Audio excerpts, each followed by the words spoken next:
திருப்பதி கோவிலுக்கு கோடி கோடி பக்தர்கள் வருகிறார்கள். ஆனால் சிலருக்கு மட்டும் சுவாமியின் அருள் நேரில் கிடைக்கிறது.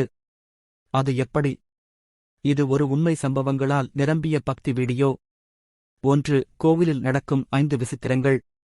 வேங்கடமலை தீபம் எப்போதும் நெருப்பாக எரியும் தீபம். சந்தனம் உறையாமை. மூக்கு அருகே சந்தனம் நனையும் போது கூட அது உறையாது. சுவாமியின் முடி. சுவாமிக்கு சூடிய முடி 3 நாட்கள் முன்பே தெரியும். மணம். மலர்களும் இல்லாமல் கோவிலில் அற்புதமான வாசனை பரவி வரும். நடுராத்திரி அபிஷேகம். சாம்பல் வாசனை வருகிறது. அதை யாரும் காண முடியாது. 2 பக்தர்கள் அனுபவங்கள்.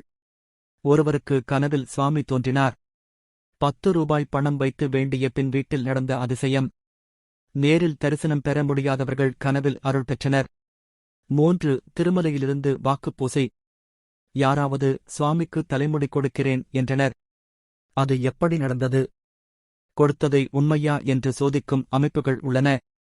4. பக்திக்கு அருள் கிடைக்கும் நேரம். சுவாமியின் தரிசனத்தில் கவனிக்க வேண்டிய 5 முக்கிய விஷயங்கள். அவற்றை கவனித்து பக்தி செய்பவர்களுக்கு அருள் உறுதி. நீங்களும் இந்த கோயிலுக்கு சென்று சுவாமியை மனதார வேண்டுங்கள். கண்ணீருடன் வேண்டுங்கள்.